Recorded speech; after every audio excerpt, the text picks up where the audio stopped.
क्या हम मरने के लिए पैदा हुए हैं? हजारों साल से हम अपनी मौत को झांसा देने की कोशिश कर रहे हैं, मगर हर बार यही पता लगा कि मौत ही सबसे बड़ी हकीकत है। मगर शायद अब इतिहास में पहली बार यह सोच बदलने वाली है। साइंस अब बढ़ती उम्र के रहस्यों को समझने लगी है। उसने एक ऐसे जीव की खोज कर ली है जो मरने के बाद भी जिंदा हो जाता है और अब हमारे अमर होने के बाद भी जोर पकड़ने लगी है। तो क्या अब हम अमर होने की तरफ बढ़ रहे हैं, या फिर हमारी प्रजाति की उन्नति के लिए मौत जरूरी है? क्या हम मौत को मात दे पाएंगे? समय, अंतराल और हमारा जीवन, इस ब्रह्मांड के राज देखते हैं एक वर्म होल से।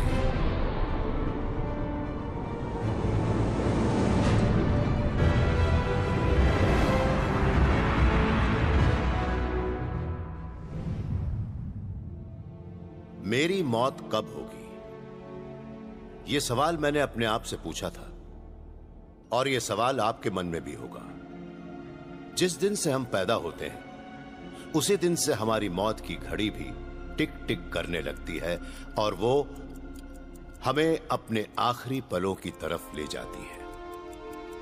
मेडिकल साइंस ने उम्र बढ़ाने की दिशा में काफी तरक्की की है और मानव जीवन के इतिहास में 50 साल तक के जीवन को खुशनसीबी मानते थे। अब लोग 100 पार करने लगे हैं। हाल ही में दुनिया के सबसे उम्र दराज बुजुर्ग ने अपना 122वां जन्मदिन मनाया है। अब तो हम जीवन की बुनियादी हकीकत में भी झांकने लगे हैं और पूछने लगे हैं कि क्या हम सभी की मौत निश्चित है, या फिर हम लोग घड़ी को रोक सकते हैं।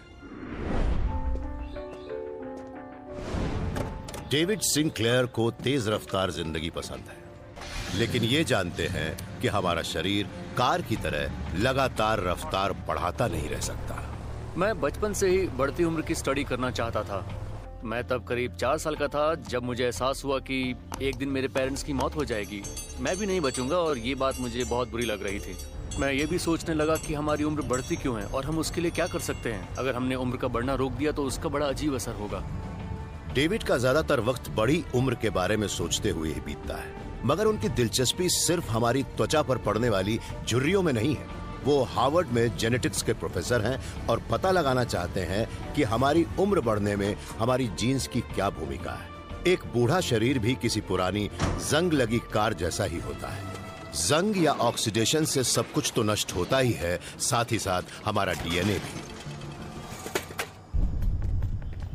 डेविड मानते हैं कि जल्दी ही हम भी अपने शरीर की उसी तरह मरम्मत करने लगेंगे जैसे एक मैकेनिक जंग लगे बॉडी पैनल की करता है। डेविड की रिसर्च का पूरा फोकस है हमारे शरीर के अपने रिपेयर मैकेनिक्स जीन्स के उस ग्रुप पर जिसे सिर्टुइन्स कहते हैं। हमारी बढ़ती उम्र के साथ पुरानी और बेकार की सेल्स जमा होने लगती हैं, लेकिन उम्र बढ़ाने वाली जीन्स उनको जमा होने से रोकती हैं।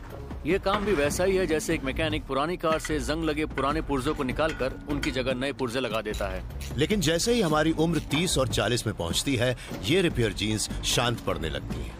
अगर हम ऐसा तरीका ढूंढें जिससे उम्र बढ़ाने वाली जीन्स और ज्यादा काम करने लगे, तो हम अपने शरीर को स्वस्थ और ज्यादा लंबे समय तक काम करने लायक रख सकते हैं। अगर हमारी सेल्स के पास वो औजार हैं जिनसे वो खुद को रेस्टोर और रीबिल्ड कर सकती हैं, तो वो हमेशा ऐसा क्यों नहीं कर सकती? मेरा मतलब है, उम्र बढ़ना क्यों नहीं रोकती? डेविड का अब सिर्फ एक ही मकसद है, वो तरीके ढूंढना जिनसे हमारे शरीर के रिपेयर मैकेनिज्म्स हमारी अधेड़ उम्र के बाद भी काम करते रहें, और इसकी वजह से वो हमारे सेल के मैकेनिक्स को और गहराई से समझने लगे हैं। इंसान की सेल तभी अच्छी तरह से काम कर सकती है जब उसे 2 और चीजों का पूरा सहयोग मिलता रहे। एक तो न्यूक्लियस यानी सेल का कॉमन सेंटर, और उसके छोटे छोटे पावर इंजन्स जिन्हें माइटोकॉन्ड्रिया कहते हैं। हमारी सेल किसी भी काम के लिए इन दोनों के तालमेल पर निर्भर करती है। मान लीजिए कि ये किचन एक जवान सेल है, इसके अंदर है न्यूक्लियस और माइटोकॉन्ड्रिया, सही तालमेल से काम करने वाले 2 शेफ्स। हमारी जीन्स भी एक रेसिपी बुक जैसी होती है। एक जवान सेल में जैसे न्यूक्लियस और माइटोकॉन्ड्रिया रेसिपी को अच्छी तरह से पढ़ते हैं और साथ मिलकर काम करते हैं। इससे बनता है एक मजेदार खाना। मगर वक्त के साथ उन शेफ्स के बीच का कम्युनिकेशन और कोऑर्डिनेशन धीरे धीरे बिगड़ने लगता है।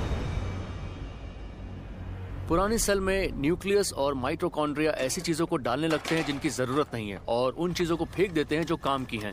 उनके बीच सही तालमेल नहीं होता। ऐसे में एक शेफ दूसरे को कड़छी देना चाहता है और दूसरा ध्यान ही नहीं देता। फिर दोनों रेसिपी बुक को ही गंदा कर देते हैं, जिससे कुछ भी पढ़ने लायक नहीं रह जाता। डीएनए जिंदगी की रेसिपी है, मगर वक्त के साथ इतने उतार चढ़ाव आते हैं कि ऐसी रेसिपी को पढ़ना मुश्किल हो जाता है और तब हमारी सेल्स खाना बनाना ही भूल जाती हैं। बात चाहे एनवायरनमेंट में आए बदलाव की हो या उससे पहुंचे नुकसान की, सेल धीरे धीरे ये भूल जाती हैं कि किस जीन को ऑन करना है और किस जीन को ऑफ, और इसी वजह से हमारी उम्र बढ़ती है। डेविड उन उम्र बढ़ाने वाली सेल्स को ही खंगाल रहे हैं ताकि ये पता लगा सकें कि उनमें किस जरूरी चीज की कमी है।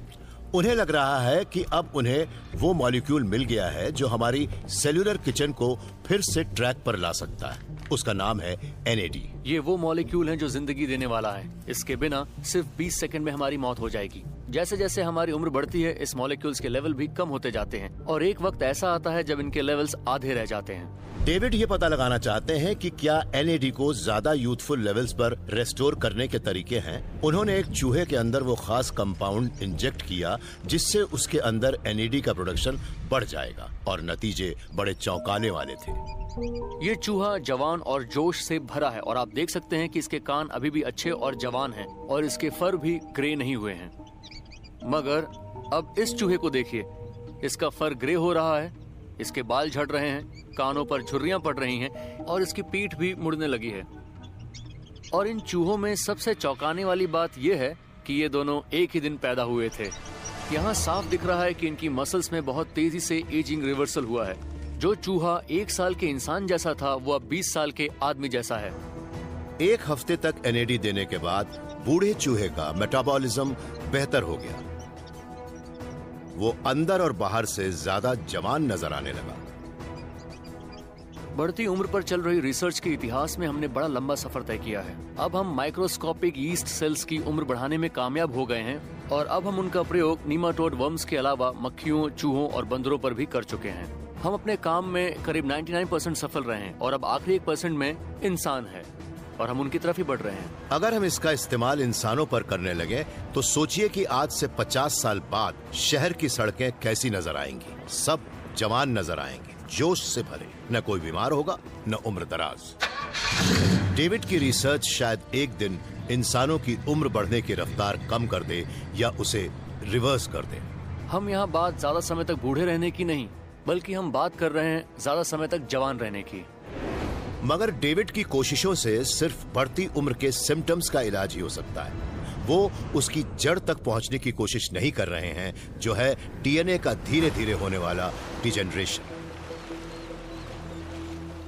जापानी साइंटिस्ट शिन कुबाटा का कहना है कि वो बाजी पलट सकते हैं। सच कहूं तो मेरा सपना है अपने परिवार की कई पीढ़ियों के साथ रहना, ताकि मैं अपने नाती पोतों के साथ अच्छा जीवन बिता सकूं।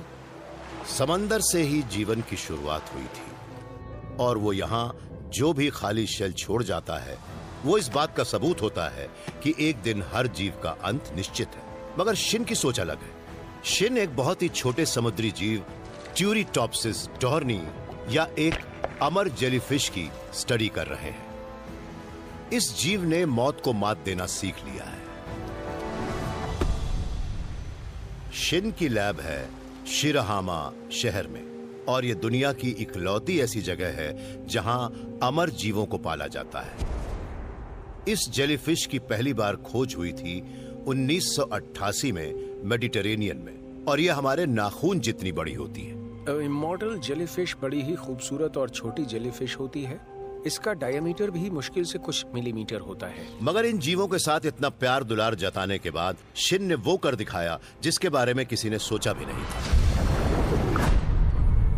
उन्होंने उनके टुकड़े टुकड़े कर दिए।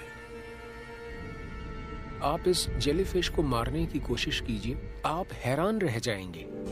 एक बड़ी ही चौंकाने वाली बात हुई। इस जेलीफिश की शिन के हाथों मौत नहीं हुई। ऐसा लगा जैसे वो फिर से जिंदा हो गई हो। उसके बेल रीएब्जॉर्ब करने लगे और टेंटिकल्स फिर से जेलेटिनस ब्लॉब बन गए। मैं इस स्टेज को मीट बॉल कहता हूं। वो मीट बॉल एक पॉलिप बन गया और जल्दी ही उससे बन गई एक एडल्ट जेलीफिश। जेलीफिश में बड़ा कमाल का ट्रांसफॉर्मेशन हुआ था। जेलीफिश की इस खूबी का राज है एक प्रोसेस जिसे सेल्यूलर ट्रांस डिफरेंशिएशन कहते हैं। इसमें होता यह है कि सेल्स या जीव के शरीर का कोई भी फ्रेगमेंट ये पता लगा लेता है कि शरीर का कौन सा अंग गायब है और फिर वो खुद को रेट्रोफिट करके अपने पूरे शरीर को ही दोबारा बना लेता है। अगर हम ये पता लगा लें कि जेलीफिश खुद को किस तरह से रिजुवेनेट करती है, तो हम भी उन टेक्निक्स का इस्तेमाल कर सकते हैं।